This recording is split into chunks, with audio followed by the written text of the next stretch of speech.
Okay, so let's just wrap this chapter up with the talk of some energy policies. Okay, so taxes. We talked about this before. How can we improve our situation? Well, we tax the bad energy sources to internalize the externalities. So chapter 3 we talk about the Peruvian tax, right? And the goal is to reduce consumption and quantity and the quantity produced. Now, so if you let's say we tax coal, we tax oil, right? Then it increase the cost of oil and gas, and then it will make relatively it will make renewables more competitive.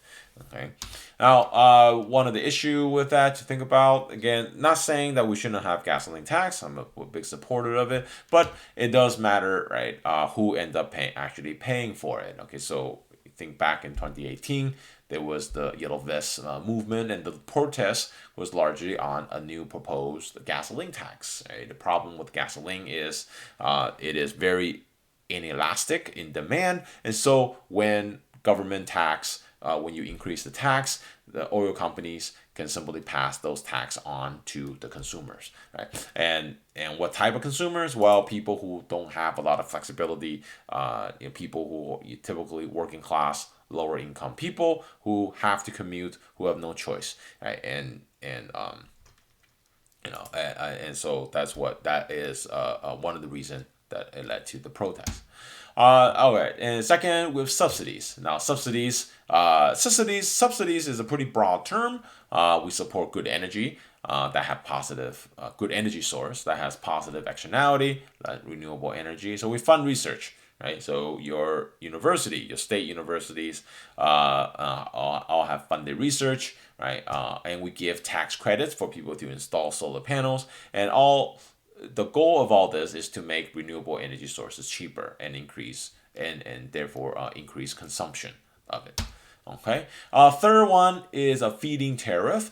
So this is it used to be very popular, but now it's being phased out in the U.S. and also in Europe. Basically, what feeding tariff is an additional payment for every renewable energy produced. So let's say that you run a wind farm and you sell energy to PG&E, right? So you get a payment, you get a wholesale price for the electricity that you sell, right? Just like a coal power plant and just like a natural gas power plant, right? Everybody gets the same wholesale price. However, because you are a renewable generator, the CPUC, the California Public Utilities Commission, they will give you an extra payment for every kilowatt hour that to PG&E. Right? So it's a subsidy, right? But it's a specific type of subsidy called a feeding tariff, right? So very specific.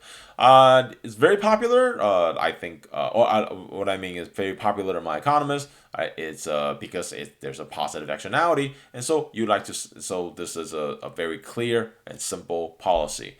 Unfortunately, this is kind of going away, and is making room for renewable energy targets. So in California, we call this the Renewable Portfolio Standard. Different countries have different names for it, but all in all, the idea behind these renewable energy target is simply that a utility is a mandate, it's a emissions mandate that mandates for a utilities company, certain percentage of the powers that they deliver have to be from renewable sources. Okay. Now, so this is an emission. We'll consider this an emission standard, right? So let's say PG&E. I believe last time I checked, they say that it's 35% of the powers that they sell has to be from renewable sources, right? And so they will have to go. Now, how does utility companies actually satisfy these mandates? Well, so we'll just talk about this briefly, and in chapter 13, maybe we'll go into this a little bit deeper. But if you're a renewable energy generator, for every unit of electricity you sell or you generate, you receive from, again, the California Public Utilities Commission, you receive these renewable energy credits. REC.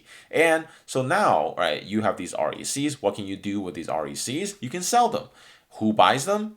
PG&E, right? Utility companies who needs to satisfy this mandate, this quota, they will purchase the RECs from these renewable generators. So renewable portfolio standards, right? These kind of targets are more of a kind of a hybrid system. So on the one hand, you have a standard that is applied across all the utility companies that says you need to have 35% of your energy to be from renewable sources. On the other hand, there is a market component to it where they will purchase these renewable energy credit to satisfy the mandate, and so now different and so now they have the flexibility of purchasing these energy credits from a variety of renewable sources, right? What that be hydro, wind, or solar. Okay, renewable portfolio standard. Right, these kind of programs are the most popular energy program in the nation. So there's a map here that all these very popular. Why they're very popular? Because at the end of the day, these are a subsidy. They're not viewed as a tax, right? So they're not viewed as a tax, and so energy companies, particularly renewable generators, they like these. They like these a lot. Okay. Now the last one is emission trading scheme. So last energy policy, right? So this is we talk briefly about this in chapter 8. This is the emission trading program. You set it in California. We call them the cap and trade program, where the government sets a cap of emission, and anybody that is covered, any industry, companies in the industry that is covered under this program, to emit an emission, they will have to purchase these emission permits. Okay. Now, this is not as popular, not nearly as popular as the renewable portfolio standards in the nation. But from economic point of view, this is the best policy. And so we'll talk much deeper about emission trading programs in chapter 13 in talk about climate change. But I'll just want to give you a preview, right? The reason why economists or energy economists think that this is the best program, because this goes back to, right, who should be reducing emission, or where is the most pollutant place right now. And so we see that the global emission from developed countries, the OECD countries, is simply plateaued. There's not going to be much increase. There's not going to be much increase, right? Where the growth, right, where the pollution, the emission that's going to be increasing is going to be from developing countries. Okay. Now, so let's say that you want to spend $1 billion to reduce emission. You're going to be able to reduce much more emission, CO2 emission, if you invest that money in a developing country versus a developed country.